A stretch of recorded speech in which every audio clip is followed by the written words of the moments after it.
Awesome. Welcome back. And today we're talking about the founder's trap. What happens in your business when you are the bottleneck? Right up my alley. So we're going to talk to you about how to get out of that trap. And but before we get started, remember to subscribe to this channel and put your comments in the comments below, and also to share this out to other business owners you think can benefit from these messages. All right, Nate, take it away. Hey, all right. Thank you. Yeah. So talking about the real reason why your business feels stuck. It's not the marketing, or it's not the market. It's not your team or the competition. It's because you're still the engine trying to run everything. All right. So generally speaking, and you can, correct me in the comments, or point me into other facts that counterfact my fact. But founders who don't delegate hit a wall around 1.5 million to 3 million in revenue.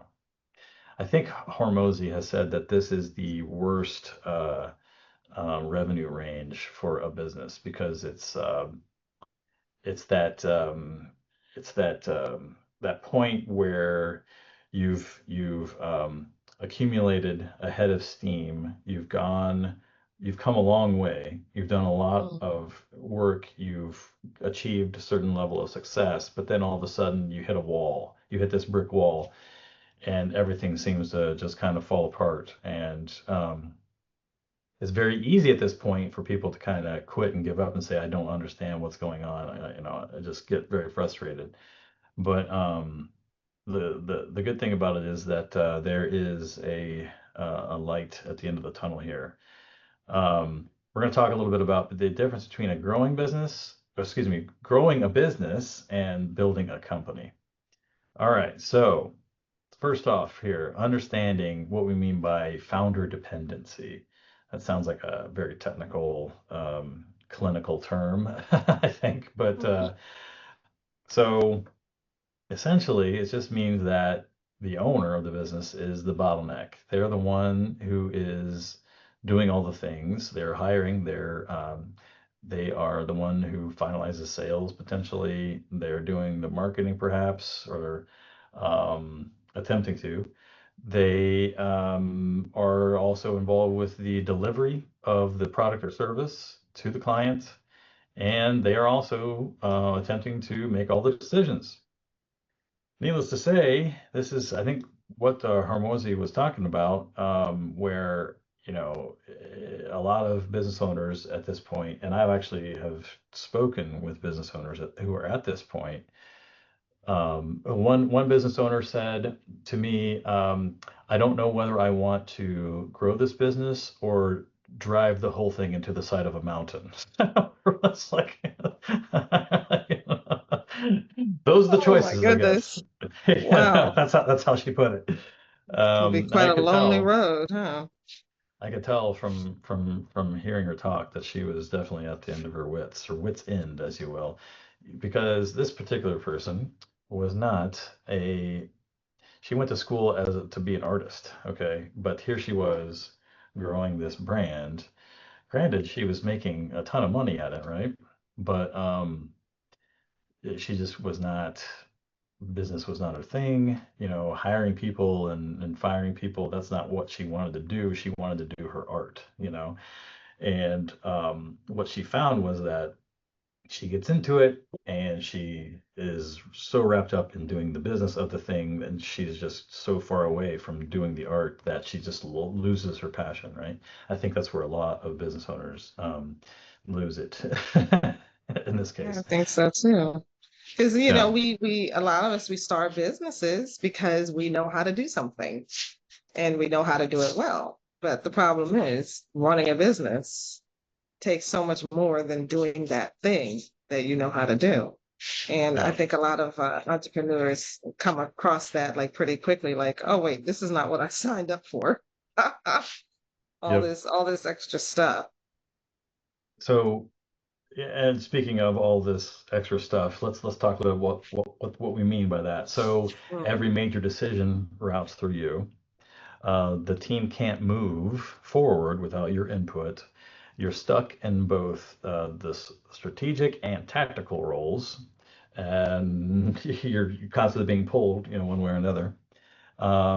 And you feel guilty if you take any time off. I think that's that's a big one too. Um, It's a shame because hmm, you probably really need the time off. yes, yeah. Um, okay, and the part of the problem here is too that, and I don't know if this is a symptom of being a business owner, of a successful business, a rising business, or if this is more of a cultural thing in the US. I suspect it's a little bit of both. Read an article recently from the Harvard Business Review that said 98% of all business owners that they interviewed believe that being strategic about their business is absolutely highly important. But I think it was the same number who said that they didn't have time to do it. Okay. But Very important, but I don't have time to do it. right, Yeah. right. Yeah. But That here's sounds the about right. kicker.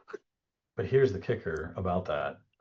The reason that the outcome, the reason that the article said that they were saying this is because that's part of like this cultural thing in America where we have to be busy, right? Being busy is equated with being important, right? And Mm. so business owners feel that if they're not being busy, then that means that they're not important. And there's a lot of there's ego wrapped up in there. Mm. Um, But yeah, psychological um, self-manipulation yeah, and yeah, lies that you're telling yourself. yeah. And they feel Yeah. like, being needed, Hmm. makes them feel important, right? But it's a Yeah. trap. It's a trap. You're not scaling in this case. You're really just surviving. Um, so that's what we're talking about with founder dependency. Okay, why? Excuse me. Why does this happen? Number one, and this is actually something that they talk about in the E-Myth. Michael Gerber talks about this. No one can do it like I can. I'm the only one that can do this right, right? Um, but unfortunately, if you don't have a system built, you're actually living in chaos almost by default. This is not really something that you can get out of easily if you don't utilize systems, if you don't have a method for getting out of it, kind of a plan, right? And this next portion here, hiring without clarity ends up creating more work for you and not less. Case in point, Oh boy, don't I know it. case I've in seen it. point. Yeah, Mm. yeah. I think we all have tasted this at one point or another in one fashion or another. But one case in point is a client of mine who was looking to hire some people so that they could offload some work, so that they could be more strategic about the business. Hired a project manager without experience in the construction. This is a kitchen bathroom modeler. Okay. Mm. And so the project manager did not know anything about the construction business. They worked for a construction supply company at one point, and they were a teacher, and that was the extent of their knowledge. Granted, teachers are great. They're very good at doing projects. Don't get me wrong, but this is a whole another beast. Okay. There's a lot of tiny details in that really experience is required in order for it to run smoothly in this case. And so, um, one clear case of this is that they unfortunately told them to go ahead and put concrete over a bathroom shower floor. And when it came time to do the final inspection and examination, they realized that they forgot a crucial part of the plumbing. So they Oh had to no. redo it. They had to redo it at my client's expense, unfortunately. So yeah, it was Right. costly, It's a break through all that time-consuming mistake. concrete. And, Oh, wow. bad, very, very bad. Oh my Um, goodness. very tough lesson learned. Hmm. Yeah. So there's also fear involved here, right? Um, there's fear of delegating, right? If you, as a business owner, are the only one that can do it right, if you give it to somebody else, they're going to mess it up. Okay, and all of your hard work is going to go down the drain. In this case, with my client, literally, this is like wow. But yeah, rough. So they say Um, hire slow, fire fast, right? yeah. Don't, yeah, do your due diligence when you're hiring. But Yep. if you're an entrepreneur, you're a business owner, you're wearing all the hats, it's harder to do that because you don't want to take too much time to hire somebody. There's so much going on, You don't have the time to take the you know. time to Yeah, hire somebody slow. It's right. like, You don't have the time to do that. You don't have an HR um, manager. You are the HR manager. yeah. So there's a fear of delegating. There's also, of course, going along with that, the fear of loss of quality. Again, if I'm the only one that can do it right, no one else can do it as well as I can. Why would I want to mess around with hiring somebody, right? And then there's also, like we just talked about, if if the business owner enjoys the feeling of being needed, that's feeding their ego or whatever, like that's really important to them. They like the idea of being important, that kind of thing. Then, to a certain degree, they've wrapped up their identity in that, and so giving that up means potential identity crisis, which is no small thing. I mean, Wow. um, You have to figure out who you are outside of the business. It's like all of a sudden, yeah, well, if I hand this off, then what am I going to do? Who am I without it? yeah, Oh. exactly. Hmm. Um, so yeah, there's some real reasons here about why this happens. Um, and kind of going along with all of this is if you don't have a clear organization chart, you don't have clear roles, you don't have KPIs that you're actually all working towards. Um, it's just like you got a bunch of people in the same building, and they're all doing stuff. But But they're not all singing from the same songbook, so to speak. yeah. Right, exactly. Mhm. The horses are not all pulling in the right direction, in the same direction. Right. Um, Hmm. okay, so we talked a little bit about understanding what we mean by founder dependency, why it happens. Now, let's look at how we can break this cycle. Um, so basically, what we're talking about here is a mindset shift from being the operator to the architect or the orchestrator Mhm. of the whole operation. And Right. You don't want to be that pilot that's doing the maintenance on the plane. It's also yeah, serving the drinks in the cabin. Right? No, you need to be the pilot. yeah, you're not Flash. You can't be everywhere all at once that quickly, right? Right. Um, that's a best recipe for burnout, right? Hmm. You're on a fast track for burnout. I don't care how much energy you have, you know, you're going to Can't be use it doing up. all the things. Yeah. Can't grow that way. Um, okay. And the goal here is building a business that can run without you. Even even if you stay involved, right? You're definitely involved. Don't get me wrong here. You're still important, but you're just not wrapped up in everything and being pulled in 1,000 different directions all at once.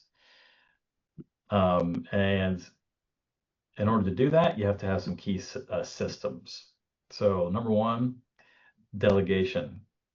Part of that is building playbooks, SOPs for your team, so it makes it easier to hand off positions to onboard new hires. You're spending less time explaining the role, you know, hand holding them within the first few, maybe. I'll give you an example of this to a certain extent. It's a little bit different because I wasn't the owner of the business, but employee. My boss told me when I got hired that it would take about 1 or 2 years to learn the role. And so, I mean, that's a long sort of A long ramp up time. process.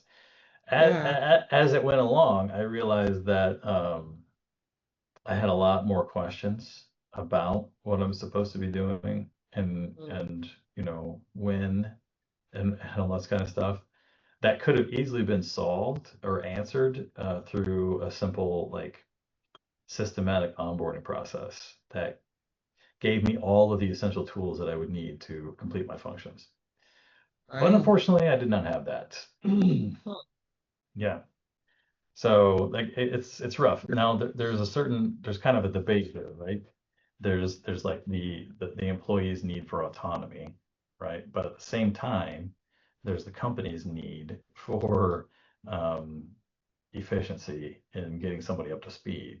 And so some of that can be solved just by having the essentials, right? Where they can do maybe a self-guided educational tour of the things that they would need to complete their job, et cetera, et cetera. Something along those lines. You could have Yeah. operational dashboards, scorecards. That would be so Um, helpful considering, he's talking about it takes a year to learn the job. Well, in most positions, you get 90 days for probation. yeah, Get in there, get acclimated, start doing the work, show that you are capable and that you are an asset to the business during that 90-day probationary period. If it takes you a mhm, year, that 90 days is meaningless at that point, you know? yeah, So yeah. yeah, absolutely. You need to have some better systems in place I talked to to get someone up to speed much more quickly.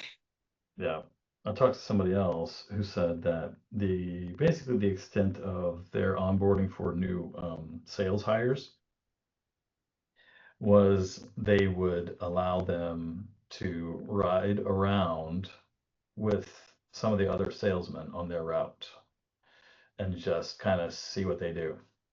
And that was it. That's great if the person that you get assigned to is a fantastic salesman and they're following the company policies and all that wonderful stuff. But if you end up with somebody who is not that great, doesn't follow the company policies, then your educational period is Yeah. not going to go that well. And if the other sales guys see that the new sales guys are going with one of the other salespeople and not them, what does that mean about their sales abilities, right? Right. So anyway, it's kind of sending a message there, I think, but maybe unintentional. Okay, so Yeah. operationally, in the business, having, um, scorecards, way to kind of, the KPIs we talked about earlier. These are the things that we need to hit, and maybe some underlying reasons why. What information can you give to the employees or the people in the company that's going to make that easier, especially anything in graphical format that they can use would be useful in that case. One thing here too is and this is like something that I wish I would have had as an employee in my last corporate job, a decision framework for the team. That's one thing I struggled with the most, I think, was I know that my boss is tired of me asking questions. Mm. But it's You need a like way to I empower have, your team to make decisions on their own rather than yeah, continuing to go with you, to go to you. And yeah, right. I have if that's the no, case, you I have can no never take a day off. frame. Yeah, I have no way to kind of, you know, Mm, if just having like a company created framework. mm. This is the decision tree process. I mean, wow, that would be amazing. Um, so anyway, Yeah, that would or be pretty amazing. this is something that we did have in my previous gig, my corporate gig, weekly leadership rhythm. Um, well, I say that we did have it, but it was really more like we had weekly, team meetings where we would get together in the same room, talk about the things we were working on, mainly try to keep it positive. But um, I leadership rhythm, I'm not sure. Uh, I think that having a regular leadership, a regular like one-on-one with the people that are matter in the company. Everybody matters, but it's like instead of constant barrage of questions, right? If if my boss had said, let's have a weekly time where we get together and you bring all your questions to me and we get them hammered out at that point, that would have I think, gone a long way for him and his sanity.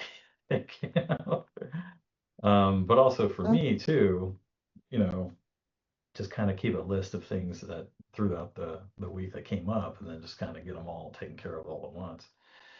That would help. That would have helped me a lot, I think, because I was constantly trying, like, finding myself getting up and going asking questions, which would disrupt my entire flow, the things I was working on. But it's like if I don't ask it now, he's going to be gone, and I don't know when he's going to be back, and that kind of thing. So I better get it taken care of right now while I'm thinking about it. So anyway, um, and I think that if you have these systems in place and they're functioning well and they are accomplishing the things that they're supposed to accomplish, you have KPIs that they're driving towards that are built around your goals as a company, then what you have to do is trust in the systems, right? Trust instead of micromanaging. So that's how you break the cycle. Okay. Sound easy, right? Oh yeah, it sounds so easy. But Yeah. it's this whole idea of like um embracing embracing disruption now for a smoother running tomorrow. Because Yeah. now when you're putting the system in place, you're changing things. And we humans, we don't always like change. So um, you know, uh, there may be some delicacy in how you roll it out and how you make the announcement and um how you yeah, implement it with your team. Getting input from them might be a great way to do it. Like, this is what we're proposing. Let me know give us your thoughts and how we can make it even better as we're implementing this and rolling it out across the company. And um, but yeah, there's gonna be some hiccups there. But to not do it and just kick the can down the road and say, well, well, it's a lot of work. I don't want to do this right now. You only stunt the company's growth. I've been in Yeah. situations where um, I've had managers and bosses who they would rather just do everything the hard way Hmm. and not bother with an overhaul of the system just because it was work. And I'm Hmm. thinking, but we're at work. Isn't that Yeah. what we're supposed to be doing here? Yeah. But My, uh, I offered my consulting services to company recently, And they said, well, it's a big expense for the company, big decision, still thinking about it. Okay. Well, how much time is it taking you to answer these questions, to do all these like extraneous things that you are doing as the CEO of the company? How much is that costing the company for Mhm. you to do all that? Think about that, right? How much is it costing the company in time lost getting a new hire up to speed?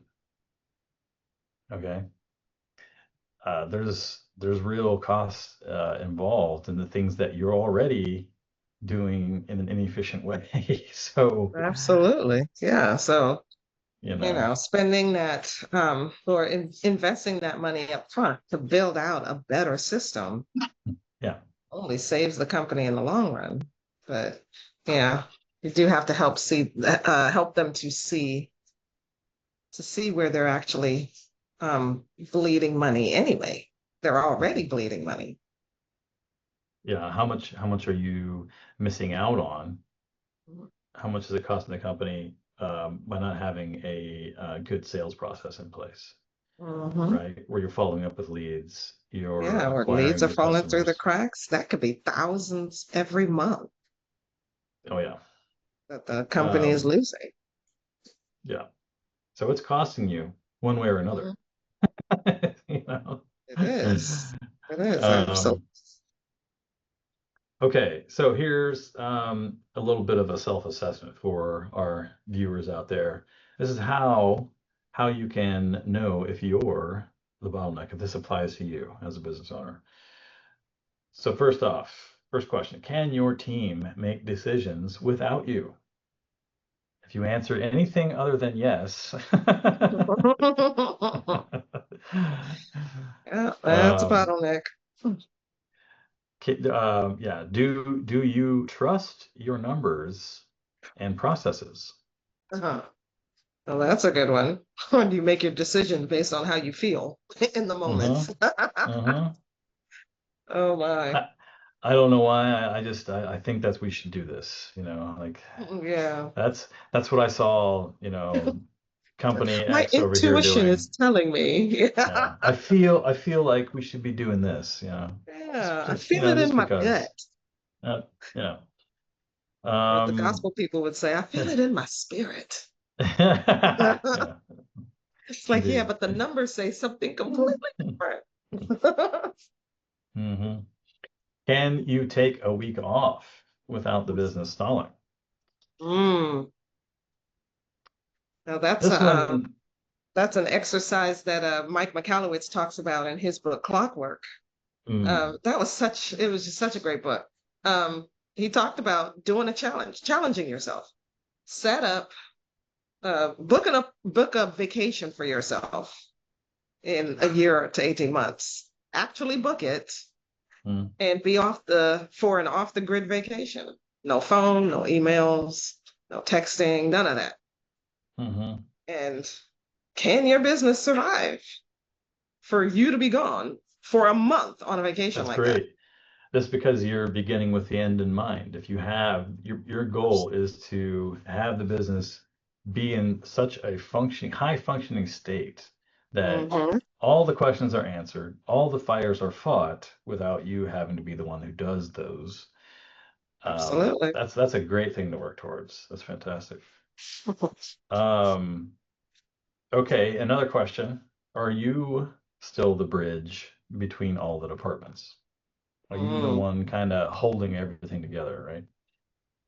Um, I mean, it's the definition of bottleneck if you think about it. That's Yeah, all the things have to be routed through the one thing, right? Where they could potentially have a much more efficient path, but it's being forced but it's into still this. all on you, right? Yeah, yeah. Yeah. I went to a conference where with Lamar Tyler, and he talked about, when you get to a certain point in your business, you want to build not just a team, but a team of teams and have leaders in your company so that those leaders are maintaining their own systems that work together with the other systems in the business. So yeah, Yeah. you have something, you have a system set up like that. Oh my goodness, yeah, that month-long vacation in the Amazon jungle where you have no connection, it can be a reality. Oh, Amazon, that is Go study that's extreme. study study frogs that nobody else sees anywhere else. If you like that sort of thing. Me, I prefer the beach. Yeah, yeah, yeah. Slightly less stressful. Yeah. Have you ever?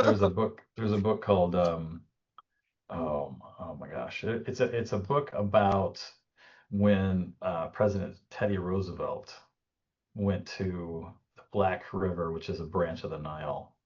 Not the Nile, but the Amazon, excuse me. Oh, I With didn't know that. No.